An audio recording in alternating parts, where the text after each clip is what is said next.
This is Pot Spread. नमस्कार।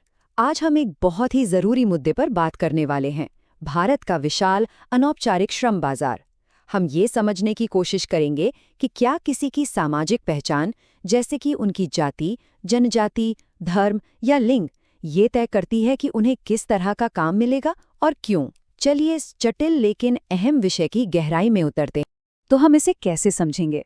देखिए, हमारा प्लान बिल्कुल सीधा है। सबसे पहले हम इस समस्या के आकार को जानेंगे, फिर इसे एनालाइज करने के लिए कुछ जरूरी समाजशास्त्रीय कॉन्सेप्ट्स को समझेंगे। इसके बाद हम देखेंगे कि बहिष्कार के अलग-अलग तंत्र कैसे काम करते हैं, और आखिर में हम इसके समाधानों पर भी नजर डालेंगे। तो सबसे पहले ये समझना जरूरी है कि जब हम अनौपचारिक क्षेत्र कहते हैं तो हम भारत के कितने बड़े हिस्से की बात कर रहे हैं। और यहीं पर एक बहुत बड़ा विरोधाभास छिपा हुआ है जो शायद आपको भी सोचने पर मजबूर कर दे। अब ये जो आंकड़ा आप देख रहे हैं, ये सच में चौंकाने वाला है। भारत के 10 में से 9 कामगार यानी 90% वर्कफोर्स अनौपचारिक क्षेत्र में काम करती है। सोचिए इसका मतलब क्या है। इसका मतलब है कि उनके पास कोई फॉर्मल कॉन्ट्रैक्ट नहीं है, कोई सोशल सिक्योरिटी नहीं है, जैसे कि प्रोविडेंट फंड या हेल्थ इंश्योरेंस। उनके काम करने की जगहों पर कोई नियम कानून ठीक से लागू नहीं होते। यही वो हकीकत है जिसे आज हम समझने जा रहे हैं। अच्छा, तो इतनी बड़ी और कॉम्प्लेक्स पिक्चर को समझने के लिए हमें कुछ समाजशास्त्रीय औजारों की जरूरत पड़ेगी, कुछ कॉन्सेप्ट्स की। चलिए कुछ मुख्य अवधारणाओं पर नजर डालते हैं जो इस पूरे विश्लेषण में हमारी मदद करेंगी। सबसे पहला और सबसे जरूरी कॉन्सेप्ट है इनफॉर्मेलिटी का। इसे 1973 में कीथ हार्ट ने समझाया था। और देखिए, उन्होंने एक बहुत गहरी बात कही कि अनौपचारिक होना सिर्फ एक आर्थिक कैटेगरी नहीं है, ये एक सामाजिक हकीकत है जहां लोग बिना किसी संस्थागत सपोर्ट के अपना जीवन चलाने के लिए मजबूर हैं। अब ये जो कॉन्सेप्ट है इंटरसेक्शनैलिटी, इसे तो आप मार्क कर लीजिए, एग्जाम के लिए बहुत जरूरी है। इसे किम्बरले क्रेनशॉ ने दिया था। इसे समझने का सबसे आसान तरीका है, सोचिए किसी इंसान पर अगर एक बोझ हो तो शायद वो उठा ले, पर क्या हो अगर उस पर जाति का, लिंग का और गरीबी का तीनों बोझ एक साथ डाल दिए जाएं? बस यही इंटरसेक्शनैलिटी है, जब भेदभाव की कई परतें एक साथ काम करती हैं।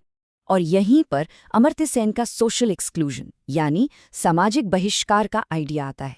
ये वो प्रोसेस है जिसके जरिए कुछ समूहों को सिस्टमैटिक तरीके से जानबूझकर या अनजाने में अच्छे मौकों और अधिकारों से दूर रखा जाता है, और इसी वजह से वे अक्सर अनौपचारिक क्षेत्र के सबसे असुरक्षित कामों में धकेल दिए जाते हैं।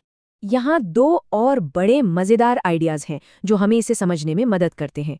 एक तरफ है पियर बोर्डियो, जो सोशल कैपिटल की बात करते हैं। सीधे साधे शब्दों में कहें तो आपके कॉन्टैक्ट्स, आपका नेटवर्क, जो आपको एक अच्छी नौकरी पाने में मदद कर सकता है। और दूसरी तरफ है मैक्स वेबर, जो स्टेटस ग्रुप्स की बात करते हैं कि कैसे जाति या धर्म के आधार पर बने समूह लेबर मार्केट में भी एक हायरार्की, एक ऊंच नीच का ढांचा बना देते हैं। तो चलिए अब इन औजारों का इस्तेमाल करके देखते हैं कि असल जमीन पर जाति और जनजाति की पहचान किसी के काम और भविष्य को कैसे प्रभावित करती है। देखिए, ये कोई नई बात नहीं है। इतिहास में वर्ण व्यवस्था ने कुछ जातियों को ऐसे काम दिए जिन्हें समाज गंदा या छोटा समझता था। और सबसे दुख की बात यह है कि ये बंटवारा आज भी हमारे अनौपचारिक सेक्टर में जिंदा है। इसका सबसे भयानक उदाहरण है हाथ से मैलड होना। कानूनन बैन होने के बावजूद ये प्रथा आज भी मौजूद है, और इसे करने वाले ज्यादातर लोग दलित समुदायों से ही आते हैं। और ये सिर्फ कहीं सुनी बातें नहीं हैं, इसके आंकड़े भी हैं।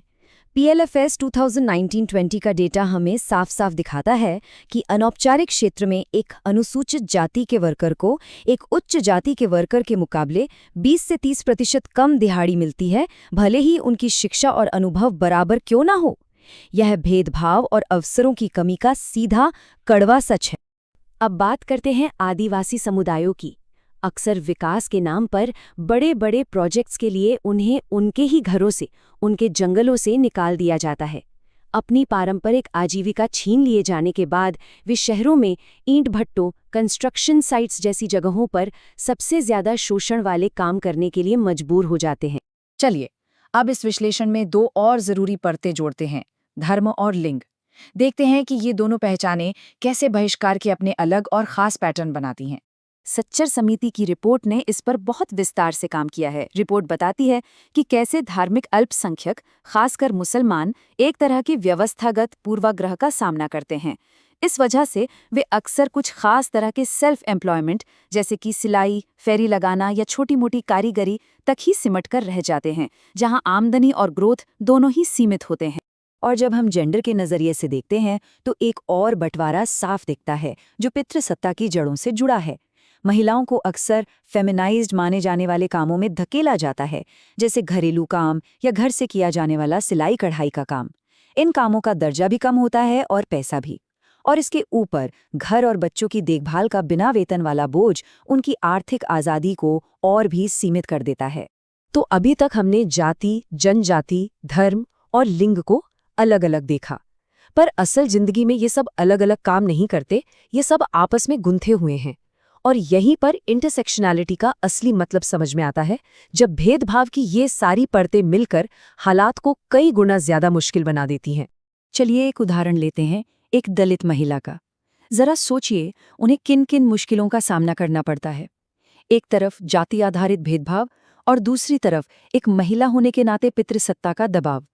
ये दोहरा बोझ उन्हें अक्सर सबसे कम मजदूरी वाले कामों जैसे खेतों में या दूसरों के घरों में काम करने के लिए मजबूर कर देता है।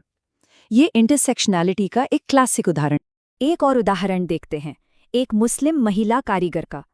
उनके ऊपर धार्मिक और लैंगिक दोनों तरह की पाबंदियां होती हैं। ये पाबंदियां उनकी बाजार तक पहुंच और अपनी मेहनत का सही दाम मांगने की उनकी शक्ति को बहुत कम कर देती है, जिससे वो आर्थिक रूप से बेहद कमजोर रह जाती हैं। और आखिर में एक आदिवासी प्रवासी मजदूर की स्थिति को समझिए। उन पर शोषण की कितनी परतें हैं, उनकी जातीय पहचान, उनकी गरीबी और अपने घर जमीन से बेदखल होना। ये सारी चीजें मिलकर उन्हें हमारे लेबर मार्केट के सबसे असुरक्षित और शोषित लोगों में से एक बना देती। तो ठीक है, हमने समस्या को तो बहुत गहराई से समझ लिया, पर सवाल ये है कि अब किया क्या जाए, आगे का रास्ता क्या है। चलिए अब समाधानों पर बात करते हैं कि कौन सी नीतियां असल में बदलाव ला सकती हैं। देखिए, इसका कोई एक जादुई समाधान नहीं है। हमें एक मल्टी प्रोंग्ड अप्रोच चाहिए होगी। सबसे पहले सामाजिक सुरक्षा योजनाओं को इन हाशिए पर पड़े समूहों तक पहुंचाना होगा।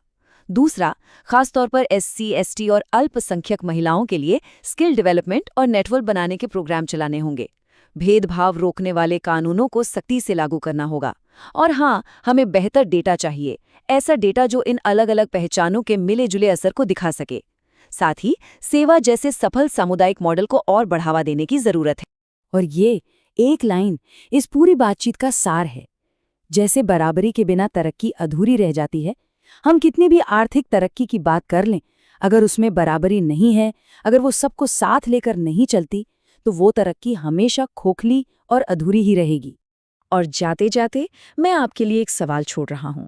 अगर हमारे देश के 10 में से 9 कामगार अनौपचारिक हैं, तो फिर हम जिस औपचारिक आर्थिक प्रगति की बात करते हैं, उसका असल में मतलब क्या है? एक न्यायपूर्ण और बराबर समाज के लिए विकास के क्या मायने होने चाहिए? इस पर जरूर सोचिएगा।